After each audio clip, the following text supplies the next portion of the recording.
City of Gold and Lead by John Christopher. Chapter 3. A Raft on the River. Our first concern was to get away before my escape from the pit became known.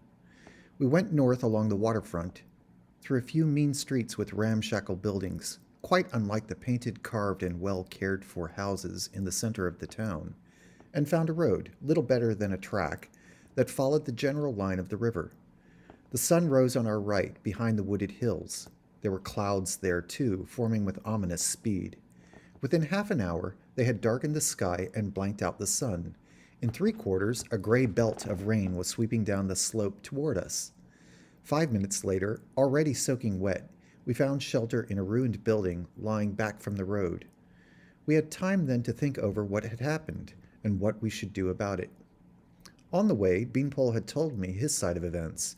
He had not found Ulf, but when he returned to the barge, Ulf was there. He had been drinking, and it had not improved his temper. He was furious with Beanpole and me for having gone into the town, and with Moritz for having allowed us. We two, he had decided, would spend the remainder of the trip downriver below decks. Fritz, obviously, was the only one who could be relied on, the only one with any sense. As time passed without my return, his anger increased. After dark, one of the men he knew, coming to see him, spoke of the young Tyroler who had started a fracas in the tavern, and who, in consequence, had been condemned to the pit. When this man had gone, Ulf spoke in a more coldly angry and implacable fashion. My folly had jeopardized everything. I was clearly a liability to the enterprise rather than an asset.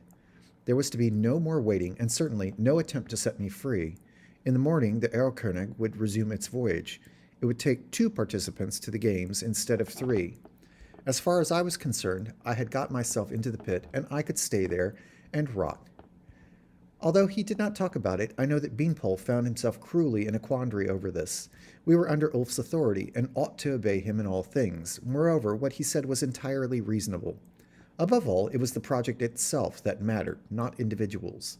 His job was to do his best to win at the games, to gain entry into the city of the tripods, and to bring out of it information that might help to destroy them. That was what was really important. But Beanpole talked to Moritz, asking him questions, particularly about the pit, what it was like, where it was situated.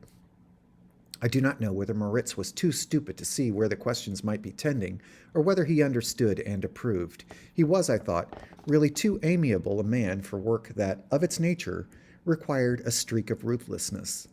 Anyway, Beanpole found out what he wanted to know, and at first light took a length of rope and left the Erlkönig in search of me. Presumably, Ulf heard or saw something of his departure, and either in rage or out of cold logic, decided there was nothing to do but salvage the one reliable member of the trio and get the Erlkönig under way before there could be any questions of suspicion falling on the boat or its crew. So here we were, stranded, hundreds of miles short of our objective. The rain stopped as abruptly as it had started, and gave way to hot sunlight in which our wet clothes steamed as we walked. We were drenched again less than an hour later. This time there was no shelter at all, and the torrential downpour soaked us to our skins, and the day proved to be one of sunburst and cloudburst. Most of the time we were sodden and miserable. All the time we were conscious of the mess we, and I in particular, had made of things. We were also hungry. I had eaten nothing since the previous midday, and as soon as the immediate excitement of escape and flight had died down, I was aware of ravenous hunger. We had what was left of the money we had got from Moritz, but there was nowhere to spend it out in the open country, and we had not fancied waiting in the town until the shops opened. The land through which we were traveling was either waste or pasture, with groups of black and white cows chewing their cuds. I proposed milking one, and with Beanpole's assistance cornered her in an angle of a field. But it was a fiasco. I got no more than a few drops. She objected strongly to my rough and inexperienced handling, and forced her way clear. It did not seem worthwhile trying again. Several hours after we started, we came on a turnip field. There was a cottage within sight of it, but we risked taking some. They were small and bitter, but it was something to chew on. The rain came down again as we continued, and this time lasted without ceasing for an hour or more. We found a patch of ruins in which to spend the night. We had discovered no other source of food, and chewed grass and the grass shoots of the hedgerow in an attempt to stay our hunger. It was ineffective and gave us stomach pains. Also, of course, our clothes were wet. We tried to sleep, but with poor success. We were awake as night grayed into morning and set off, tired and wretched, on our way. It did not actually rain, but the day was cloudy and chilling. The river rolled beside us, broad and turbulent, and we watched a barge go downstream and thought we detected in its wake the fragrance of bacon frying on the galley stove. Not far on, we found a cluster of homes, a farming hamlet. Beanpole had the idea of presenting himself as a vagrant, hoping to be given food. I offered to do it instead, but he said it was his idea and I must keep out of sight. Vagrants never traveled in company, so I hid in a hedge and watched. In my village at home, there had been the vagrant house, provided for the use of these poor wandering madmen. There they were given food and drink, and there were servants to clean and cook. Beanpole had told me that in his country nothing of this sort was provided. Vagrants slept rough and where they could, in barns if they were lucky, or in ruins. They begged their food from door to door, and it was given them with varying generosity. We had assumed that something of the sort might apply here. There were half a dozen houses, and I saw Beanpole go up to the first of them and knock at the door. It did not open. Later he told me that a voice from inside shouted at him to go away, adding curses. At the second door there was no response at all. At the third, a window opened and a bucket of dirty water was thrown over him, to the accompaniment of laughter. As he went away, wetter than before, the door opened. He half turned, prepared to put up with insults if there was a chance of food, and then fled. They had loosed a savage-looking brindle dog on him. It chased him halfway to where I was lying, and then stood barking its hostility after him. Half a mile farther on, we found and raided a potato field. They were small and would have been more palatable cooked, but we had no prospect of making a fire in this cold, gray, sullen land. We slogged on and, as darkness fell, saw ahead of us downriver a barge moored by the bank. I think the same thought struck us both, that it might be the Erlkönig, that for some reason Ulf might have been held up, and that we might rejoin them. It was an absurd hope, but it was bitter, all the same, to have it dashed. The barge was bigger than the Erlkönig, and was making upstream, not down. We went away from the river to circle past it. Later we came back to the river bank, to sit shivering in a broken-down hut. An unhappy silence had fallen. I wondered if Beanpole was thinking that he might, but for me, have been safe and warm and well fed on the barge. I thought about that myself, though it did no good. Then he said, "Will?" "Yes." Where the barge was moored, there was a wharf, and a couple of houses. That would be one of the stages. I suppose so. The first we have passed since the town. I thought about that. Yes, it is. Ulf was reckoning to cover 2 stages a day, taking things easily. So in 2 days we had covered a distance the barge would have sailed in a morning, though we had walked from first light till it was too dark to see where we were going. It was reasonable enough, but discouraging. I made no comment. Beanpole went on. It was planned that we should get there 3 days before the opening of the games. It was to take 5 days. At this rate, we shall take 20. The games will be over before we arrive. Yes, I tried to rouse myself from my torpor. Do you think we ought to go back instead? To the tunnel? I don't like to think what we should say to Julius in that case. Nor did I, but I did not see what else we could do. Beanpole said, "We must get on faster. There is the river." We dare not approach one of the other barges. You know what was said about that. They're suspicious of strangers and never allow them on board. If we had a boat of our own. It would be a fine thing, I said, with a touch, I fear, of sarcasm. Or if we found a schmanfair traveling along the river bank and could climb aboard it. Beanpole said patiently, "A boat or a raft? The side of this hut, maybe? It is falling apart as it is. If we could detach it and get it into the water, the current would carry us twice as fast as we could walk, at least, and much more directly." I took his point and felt a sudden, unexpected lift of hope, which for a moment allowed me to forget my cold, shivering limbs and groaning, empty stomach. It might just be possible. Long ago, as a boy, I had helped to make a raft under the supervision of my cousin Jack, and we had floated it on a nearby duck pond. It had collapsed and precipitated us into a pea-soup water and stinking mud. But we had been children then. This was a different proposition. I said, "Do you think we can?" "In the morning," Beanpole said. "We will try in the morning." The day, as though to encourage us, started bright.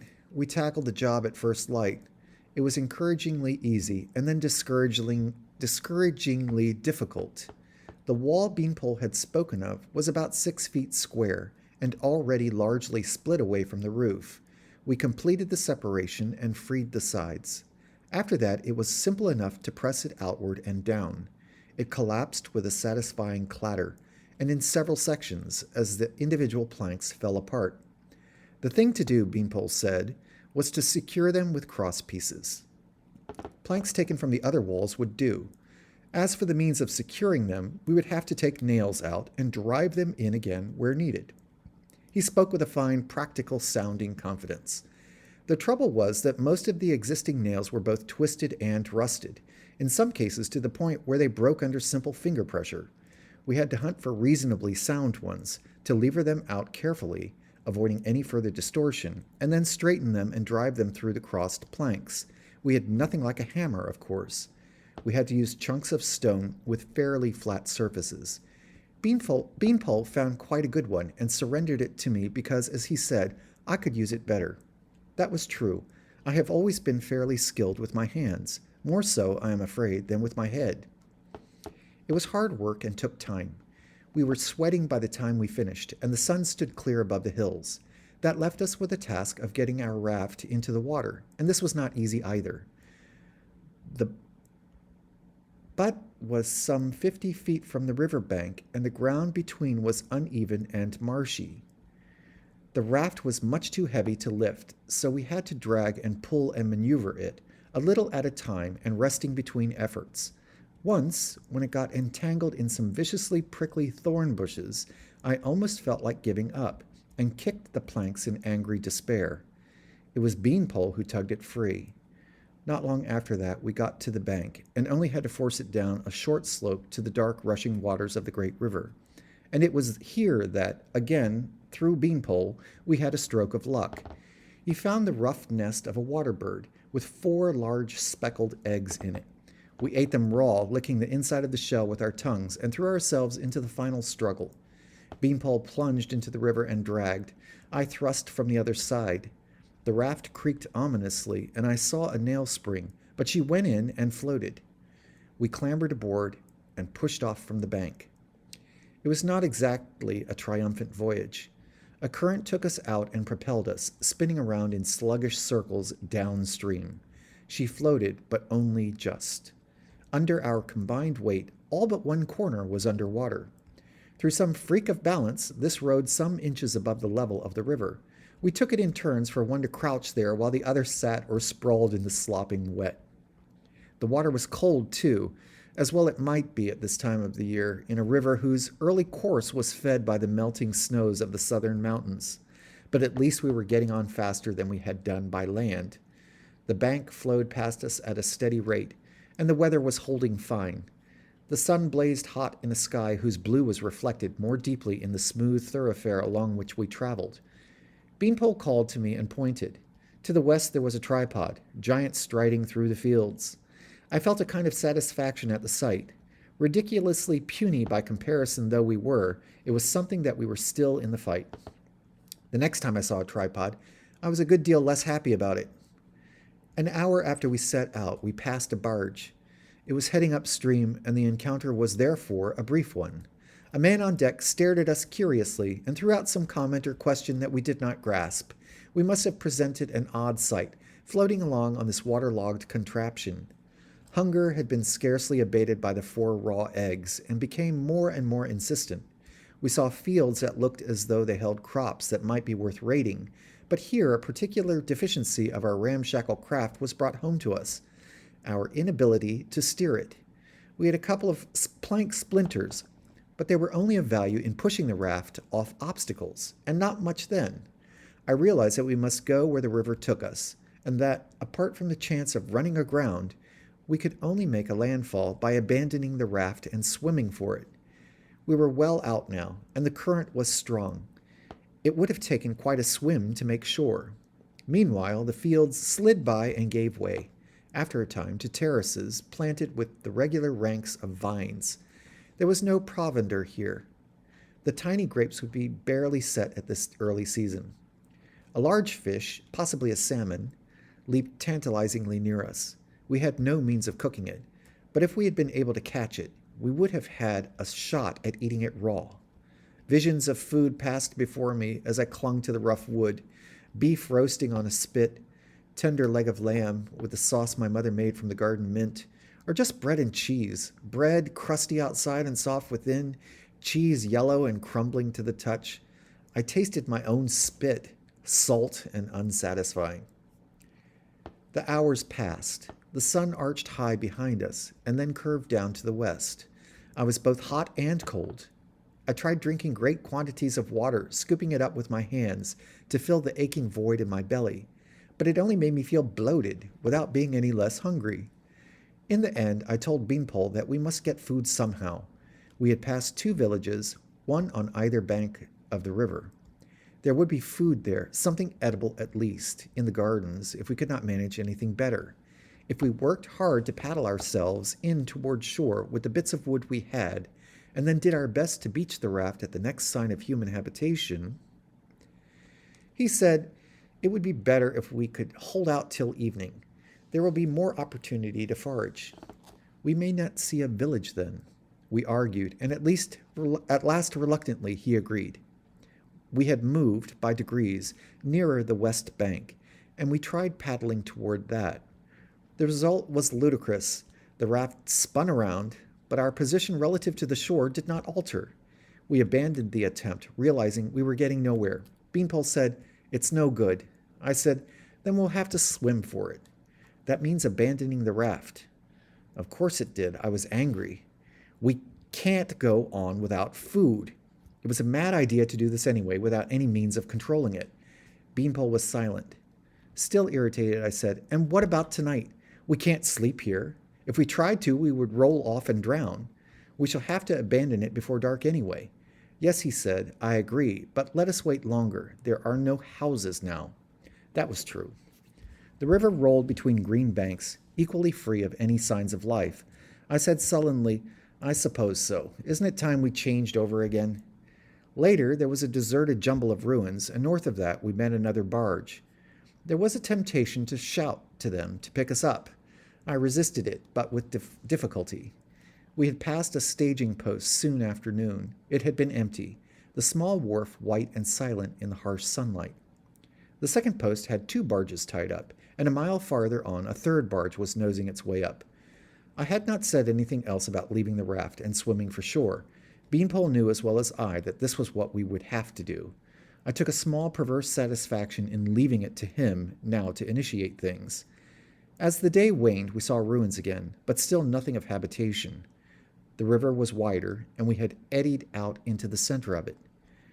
The swim would not be easy under any circumstances, still less to 2 people who were hungry and exhausted, cold and wet. The resentment I felt against Beanpole faded in the prospect of what lay ahead. Quite suddenly, though, everything changed. It came from the north, striding along the west bank. It was going to pass no more than 100 yards from us, closer to us than any tripod had been on this trip. There was no satisfaction this time, but a great relief when it had gone past, until I saw it swing around and turn toward us, and heard the ululation that I had twice heard before and had cause to dread. Water fountained up as the great metal feet splashed into the river. There could no longer be any doubt that we were a target. Had they captured the Erlkönig, I wondered? Were they somehow fantastically informed of our objective and looking for us? I stared at Beanpole, and he stared back. I said, "Better dive for it." I was already too late. At that instant, the metal tentacle snaked down from the hemisphere. It crashed between us, splintering the frail planks. The next moment, we were struggling in the water.